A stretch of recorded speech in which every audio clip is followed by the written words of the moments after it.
Olá, bem-vindo ao Clube do Livro São Paulo Apóstolo para mais um momento de leitura. Hoje nós iremos ler o segundo capítulo do livro escrito pelo Taylor Marshall. Estamos lendo o livro Infiltrados, a trama para destruir a Igreja Católica a partir de dentro. Eu espero que você esteja curtindo. Compartilhe essa página.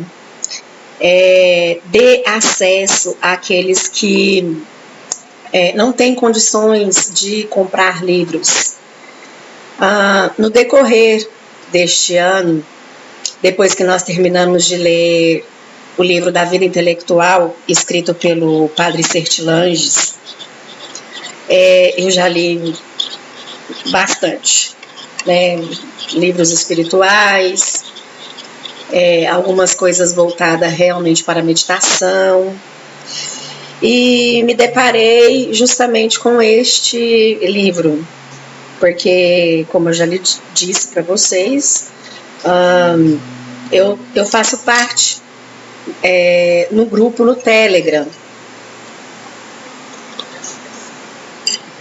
Esse grupo lá no Telegram, eles compartilham livros em PDF. E eles compartilham também muitos livros que hoje não se tem mais publicações físicas. Já não se fazem mais essas publicações, a gente não vai conseguir achar nas livrarias virtuais e nem nas presenciais, como eu falei para vocês. As livrarias, elas estão, mudando o foco. Vende de chocolate, a água mineral, a bebida alcoólica, mas o que teria que fazer jus ao nome livraria, que era comercializar livros, não tem. Tem os livros de autoajuda, como eu já comentei com vocês. Mas aí eu quero que você faça isso, compartilhe para as pessoas que realmente não têm acesso, e que queiram estar estudando com a gente, estar embarcando nesse novo projeto de leitura, que é a leitura desse livro aí, escrito pelo Taylor Marshall, para a gente poder estar sabendo um pouquinho do que está acontecendo dentro da Igreja Católica, que isso daí não é de hoje, não é de 10 anos, 20 anos, 60 anos para cá, é de muito tempo que eles iniciaram justamente esta meticulosa trama.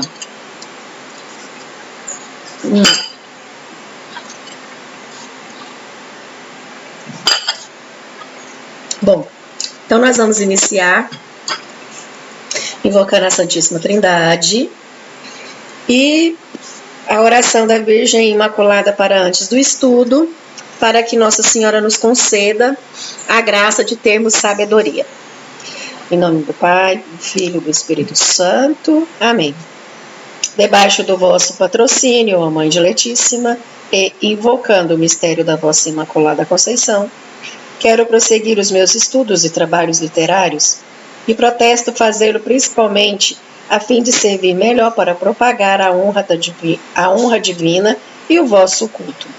Rogo-vos, pois, Mãe amantíssima, Sérgia da sabedoria, que favoreçais benigna os meus trabalhos, e eu, de boa vontade, piedosamente, vos prometo o que é justo.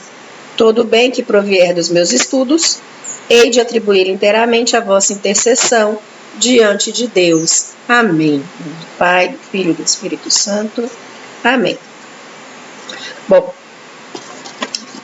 então eu vou projetar aqui para vocês, porque o livro ele está em PDF e eu consigo fazê-lo. Não é? Capítulo 2, Alta Vindita, a Revolução de Satanás em Tiara e Pluvial. Bom, o Papa, seja ele quem for, jamais virá para as sociedades secretas. Cabe às sociedades secretas ir primeiro para a Igreja, com o objetivo de vencer a ambos. A obra a qual nos comprometemos não é obra de um dia, tampouco de um mês, tampouco de um ano. Ela pode durar muitos anos, um século talvez. mas em nossos flancos os soldados morrem e a luta continua. Isso é uma instrução maçônica permanente da Alta Vendita. Esse depoimento foi encontrado em documentos e eles têm isso já publicado. Continuando. O francês Jacques Chrétien-Joly tinha uma fé ardente e ingressou no seminário apenas para se convencer de que não tinha vocação para o sacerdócio. Ele foi um professor de filosofia e arriscou certa poesia, mas descobriu seu talento em pesquisar e escrever. Em 1846, Chrétien-Joly publicou uma exaustiva história dos jesuítas em 6 volumes intitulada A História Religiosa, Política e Literária da Companhia de Jesus. Em 1859, com a aprovação e o incentivo do Papa Pio IX, ele publicou seu mais importante livro, A Igreja Romana em Face da Revolução. A grande maioria desses livros está em francês, né? A Igreja Romana em Face da Revolução foi uma obra explosiva que afirmava que as sociedades secretas anticatólicas não mais atacariam a Igreja a partir do exterior, mas queria se filtrar nela e a partir de dentro. A trama foi detalhada em um documento secreto adquirido da maior loja da Itália, a Alta Vendita dos Carbonari. Os Carbonari italianos, ou produtores de carvão, eram uma sociedade secreta alinhada às sociedades secretas na França, Espanha, Portugal e Rússia. Essas lojas maçônicas compartilhavam sentimentos em comum, tais como um ódio pelo catolicismo e pela monarquia. Os Carbonari italianos mantinham uma postura de ódio singular, porque, para eles, o principal monarca italiano vinha a ser também um papa católico. O Papa Pio IX escrevera a encíclica Qui Pluribus em 1846, diretamente contra a crescente influência dos Carbonari. Em algum momento, antes de 1859, a Igreja Católica adquiriu um documento secreto intitulado Instrução Permanente da Alta Vendita, detalhando como eles iriam eventualmente assumir o papado. Os Carbonari italianos se reuniram em segredo nas lojas, as quais eles chamavam venditas ou vendas. A principal loja ou vendita era a Alta Venda ou Alta Vendita. Esse documento era, assim, um manual da Alta Venda dos Carbonares. Chrétien-Joly expôs a tese da Alta Vendita e o padre irlandês Monsenhor Georges Francis Dillon a adotou em seguida. A Reforma Protestante de 1517 obliterara a cristandade europeia. Na medida em que o protestantismo se dispersou e enfraqueceu, houve um desenho naturalístico como uma nova ordem mundial reunida em torno de liberté, égalité, fraternité. Tendo início em 1717, o estabelecimento dessa nova ordem mundial seria concluído com a formação de uma nova religião, organizada através de sociedades secretas por toda a Europa. Em 1717 em diante, o principal inimigo da Igreja Católica foi a maçonaria. As fraternidades maçônicas mais antigas parecem derivar das guildas medievais de pedreiros. Durante a Reforma, porém, essas lojas maçônicas assumiram a forma de sociedades secretas, subversivas, com ritos ocultos e filosofia gnóstica. A maçonaria oculta provavelmente deriva dos ritos da ordem Rosa Cruz ou Cruz Rosa, popularizados nas regiões protestantes da Alemanha. O documento fundador do misticismo Rosa Cruz é Fama Fraternitatis Rosae Crucis, em 1614, escrito pelo alquimista gnóstico Michael Mayer. Esse documento se apresenta como se tivesse sido escrito por um certo homem chamado Pai Irmão CRC, ou Christian Rosa Cruz, que teria nascido em 1378 e supostamente vivido 106 anos. Esse suposto fundador é tipicamente referido como Christian Rosa Cruz. Ele viajou para o leste e adquiriu a sabedoria secreta a partir do zoroastrismo, do sufismo, da cabala e de professores gnósticos. Muitas tradições consideram Christian Rosecruz como um herege albigense.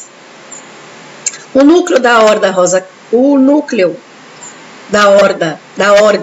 Rosa Cruz é formado por parábolas místicas e ritos ou liturgias de moralidade que ensinam lições ocultas aos iluminados.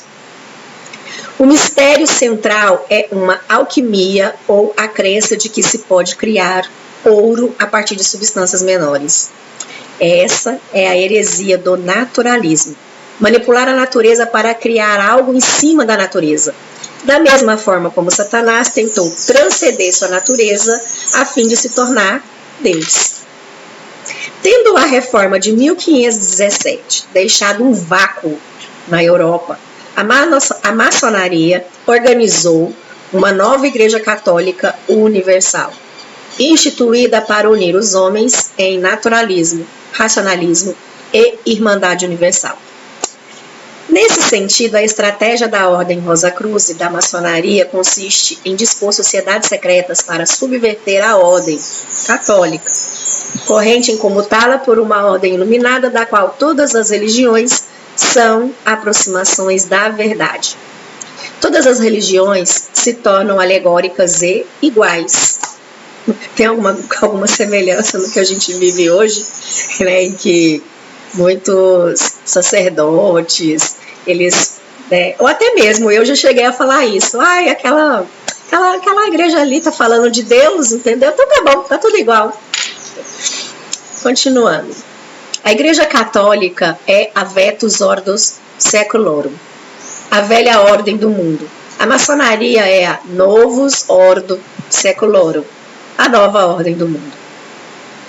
A maçonaria é a busca organizada daquilo que Lúcifer queria e que Adão e Eva tentaram.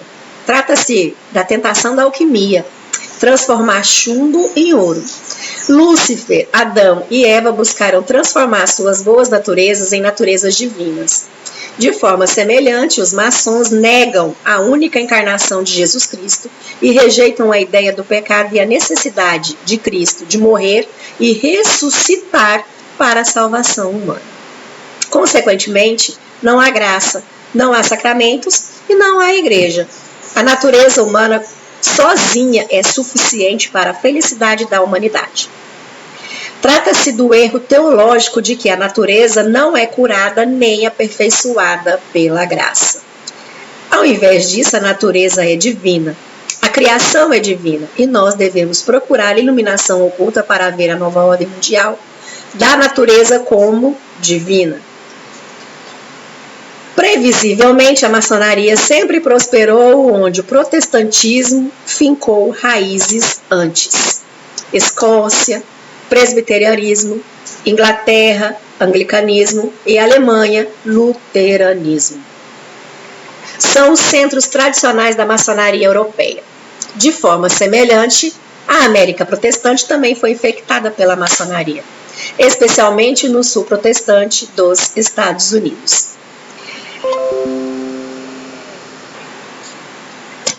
Pessoal,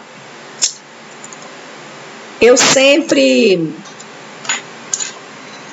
através do meu pai, porque eu tive um tio que ele era maçom, ele já faleceu, que Deus tenha piedade e misericórdia de sua alma.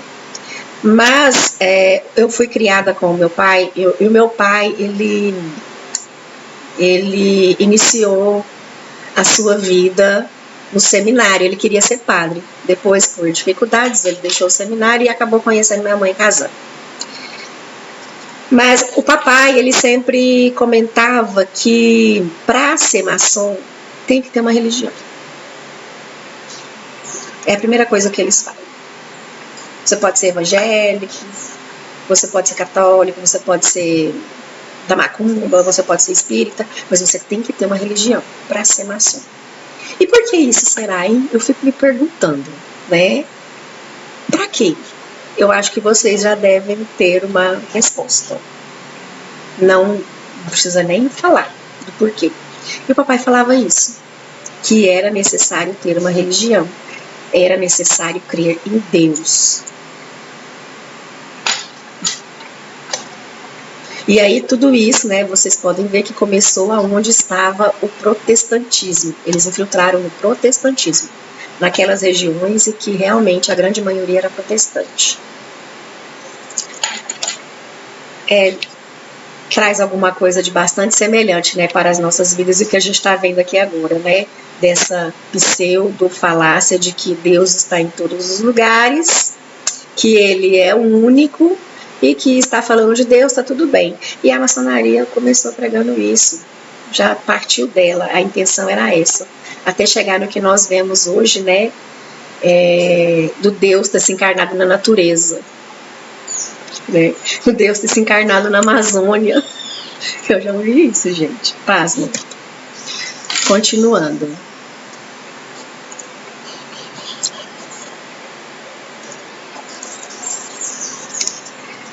Seguindo a ordem Rosa Cruz, a maçonaria cultua o grande arquiteto do universo, que é tanto Deus quanto o universo natural. Contudo, antigos membros da maçonaria revelaram que o grande arquiteto do universo é, na verdade, Satanás. A maçonaria formalmente organizada se originou em 1717. 2 séculos após a reforma de 1517. Ela se nutriu do anticatolicismo, do deísmo e do racionalismo de seu tempo. A razão, não a fé, era valorizada pelos homens desta época. E as lojas maçônicas se proliferaram. A religião organizada foi rejeitada em prol do sentimento de que todas as religiões estão igualmente se dirigindo ao desconhecido grande arquiteto do universo. Eis porque o maçom Benjamin Franklin pagava o dízimo a todas as religiões e denominações do seu tempo. Eis também porque os maçons consagram as escrituras de todas as religiões em seus altares. A Bíblia Sagrada, o Corão, os Vedas, o Zen Avesta, o Soar, a Cabala, o Bhagavad Gita e os Upanishads. Eles são, para os maçons, todos igualmente verdadeiros e todos igualmente falsos. Eles são, para os maçons, meramente esboços de crianças de jardim de infância desenhando Deus.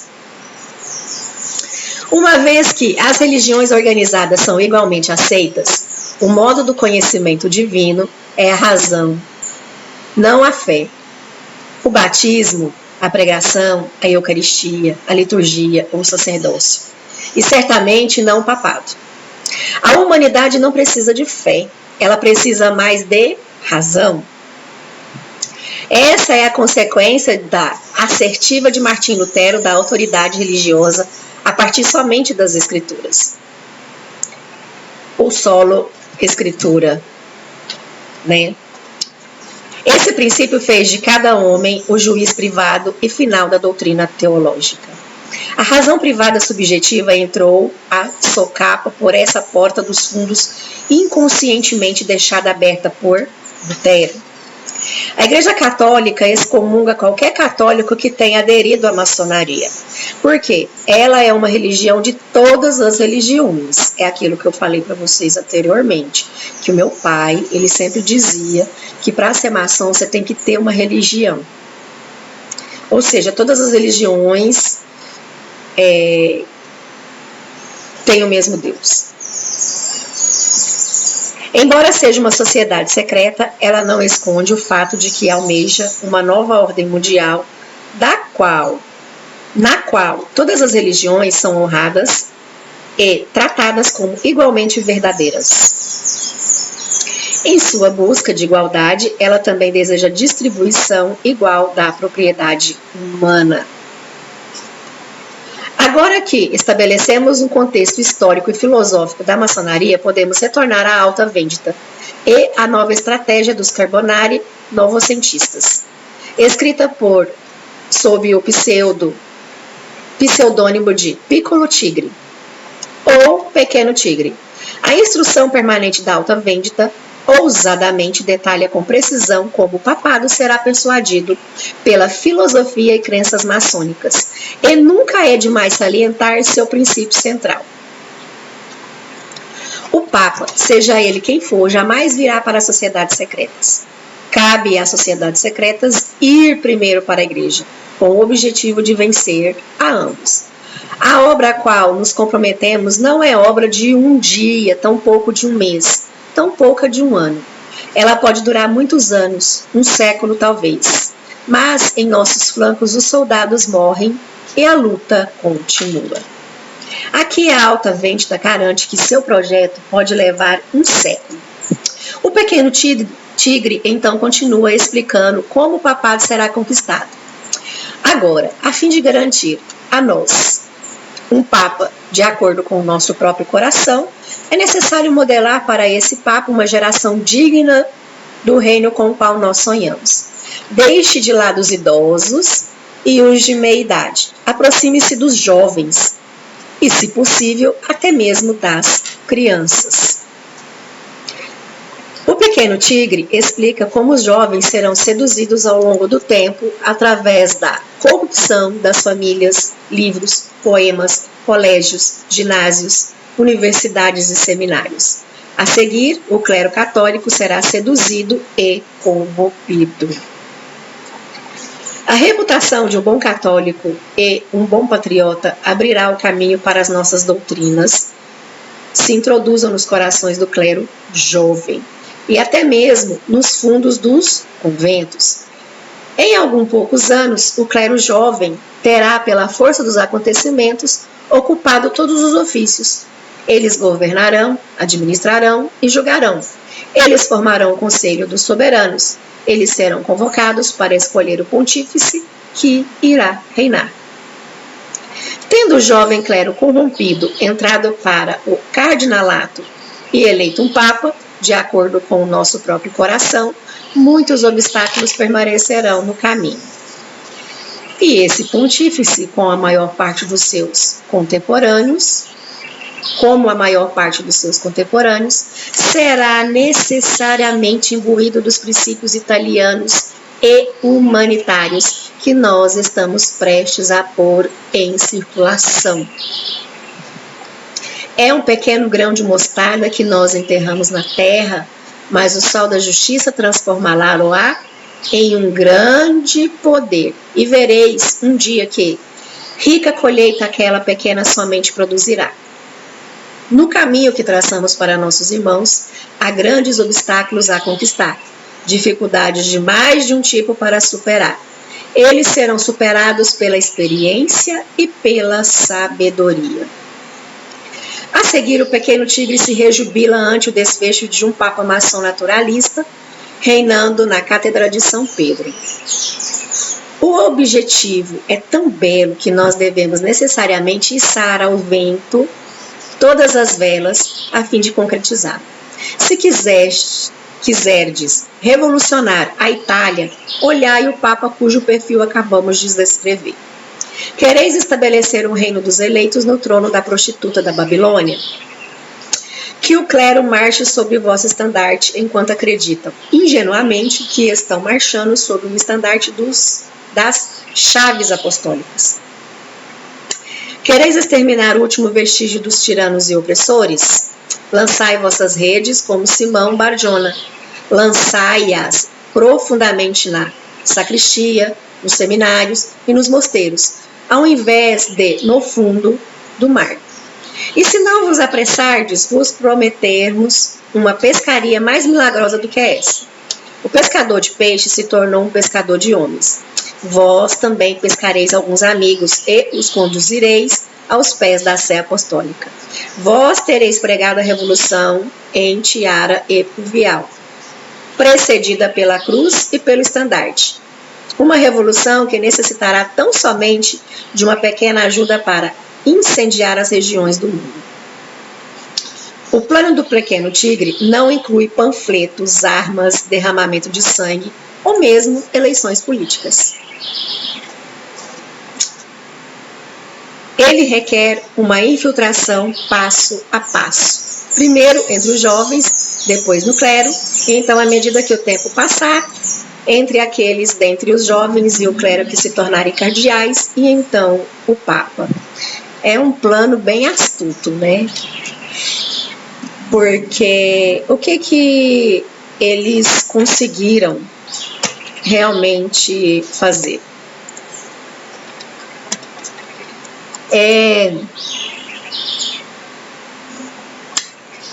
Depois da Revolução Francesa, que eles mataram muitos cristãos católicos, e eu já comentei que teve assim alguns protestantes, tal, mas não era o foco deles, né? Eles mataram foram os católicos mesmo. Eles adentraram nos mosteiros, nos seminários, né? E foram muitos mortos. Posteriormente, todos esses mosteiros e todos esses seminários eles foram reabertos. Por que motivo? E aqui ele fala justamente a respeito da questão dos jovens, né? De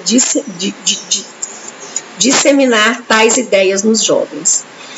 O que nós vemos, né, no decorrer da história? E que no livro Conjuração Anticristã, ele dá nomes. Aqui o Taylor Marshall ele fala de poucos nomes, mas o Monsenhor R. de la Souza ele fala bastante, né? De Voltaire e vários tantos outros, né? Os presidentes dos Estados Unidos todos eram maçons. E aí a gente vê na escola que eles inverteram,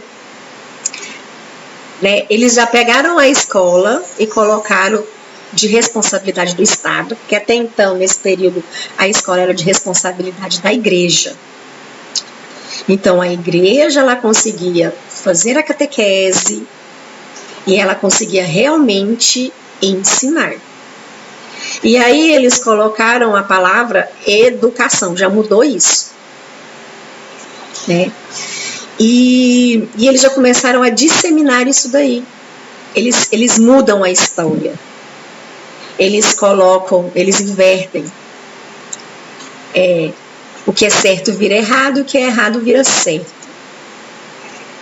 E quando eu lembro do ensino que eu tive, é que eu vou realmente enxergar que todos aqueles personagens da história do qual eles falavam e vangloriavam, muitos deles não existiram, foram personagens criados, e os que deveriam de realmente ser considerados como heróis da história, assim como São José de Anchieta, são endemonizados na sala de aula. E aí a gente vê que essa trama, ela já iniciou há muito tempo. E foi dessa forma na escola. No entanto, hoje eu tenho comigo uma frase, e eu sou muito sincera e convicta nisso. Hoje, o perigo não está aqui fora. O perigo está dentro da escola, na educação, que eles conseguiram tomar para si.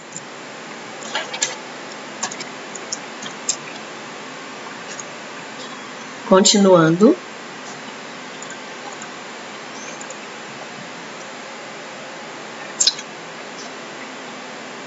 O Papa Gregório XVI foi o primeiro a adquirir o documento da Alta Vendita. o que situa sua composição provavelmente nos anos de seu pontificado, de 1831 a 1846. Em 1832, ele emitiu uma encíclica, Mirarivus, sobre o liberalismo e o indiferentismo religioso. O documento foi escrito contra os homens insolentes e facciosos que se esforçaram para erguer o estandarte da traição. O Papa Gregório XVI escreve contra o que parece ser uma revolução francesa sendo impulsionada de dentro da Igreja Católica. Em Mirarivus, ele analisa e condena 7 erros correntes que invadem os corações dos católicos. No livro Conjuração Anticristã, Monsenhor R. de la Souza, ele detalha, porque ele escreve em cima de um padre que consegue se filtrar dentro da sociedade secreta da maçonaria. E eles falam que a Revolução Francesa, para ela acontecer, ela levou 70 anos. Então, assim, eles são muito pacientes, né? Muitos que plantaram a semente morreram e nem viram a Revolução acontecer. Então tá, primeiro, a abominável conspiração contra o celibato clerical. Vocês enxergam alguma coisa no dia de hoje com relação a isso? Qualquer coisa contrária à santidade e indissolubilidade do honrado casamento dos cristãos. Também vocês enxergam alguma coisa a respeito disso? Divórcio, é normal, entendeu? Casamento entre pessoas do mesmo sexo. Terceiro, indiferentismo. Essa perversa opinião está difundida por todos os lados pela fraude dos perversos, os quais sustentam ser possível obter a salvação eterna da alma pela profissão de qualquer tipo de religião, desde que a moralidade seja mantida. Nem vou comentar. Quarto, a proposição errônea segundo a qual a liberdade de consciência deve ser necessariamente garantida a qualquer um. Quinto, a liberdade de publicar o que quer que seja e de disseminar isso para o povo, sendo que nós lemos que os próprios apóstolos queimavam um grande número de livros. A gente tem na Constituição, né, que o poder emana do povo. Eu tinha esse pensamento e briguei muito. Pessoas que me conhecem sabem que eu levantei a bandeira da questão da liberdade de expressão e de que nós temos o poder de fala. Isso daqui foi condenado pelo Papa Gregório XVI em um documento da igreja. Olha o quanto eu estava errada. Sexto, ataques à confiança e à submissão devidas aos princípios. As tochas da traição estão sendo acesas em todos os lugares. Sétimo, os planos daqueles que desejam veementemente separar a igreja do Estado e quebrar a concórdia mútua entre a autoridade temporal e o sacerdócio. Eles conseguiram, né? Com o pseudo-estado laico, a igreja acabou sendo rebaixada. Tá. Católicos atuais podem ficar chocados ao constatar que papas em nossos dias defendem os opostos diametrais dessas condenações, estabelecidas em 1832. Documentos papais e conciliares correntes e o direito canônico abriram passagem para o casamento clerical, o divórcio e o novo casamento. A liberdade de consciência acima da lei moral objetiva, a liberdade de imprensa, a rebelião política e a completa separação entre a Igreja e o Estado. Entre o pontificado de Gregório XVI e o nosso tempo, a trama da instrução permanente da Alta Vendita de fato se enraizou profundamente. O sucessor de Gregório, o Papa Pio IX, incentivou Jacques Chrétien-Joly a publicar o texto integral da Alta Vendita em 1859. A trama para enxertar nossas doutrinas nos corações do clero jovem e nos monastérios estava sem dúvida na mente do Papa Pio IX, quando ele emitiu seu programa de erros em 1864, o qual explicitamente atacava os 8 erros da maçonaria e dos Carbonari, divididos em 10 seções. Contra o panteísmo, o naturalismo e o racionalismo absoluto, contra o racionalismo moderado, contra o indiferentismo e o latitudinarismo, contra o socialismo, o comunismo, as sociedades secretas, as sociedades da Bíblia e as sociedades clericais liberais, uma condenação geral não numerada, defesa do poder temporal dos estados papais, o qual fora derrubado 6 anos antes, relacionamento da sociedade civil com a igreja, da ética natural e cristã, defesa do casamento cristão, poder civil do pontífice soberano nos estados papais, contra o liberalismo em toda forma política. Os maçons lutavam pela deificação panteística dos seres humanos, assim como Satanás lutara pela deificação panteísta dos seres angélicos. E, uma vez mais, a guerra préternatural chegou à Terra.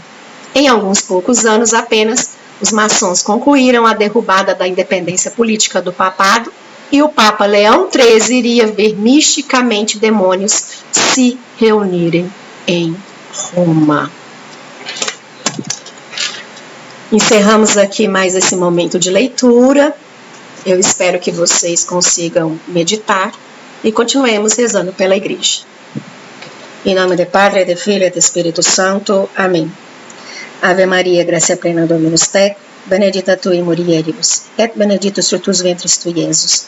Santa Maria, Mater Dei, ora pro nobis peccatoribus, nunc et nora mortis nostrae. Amém. Bons estudos.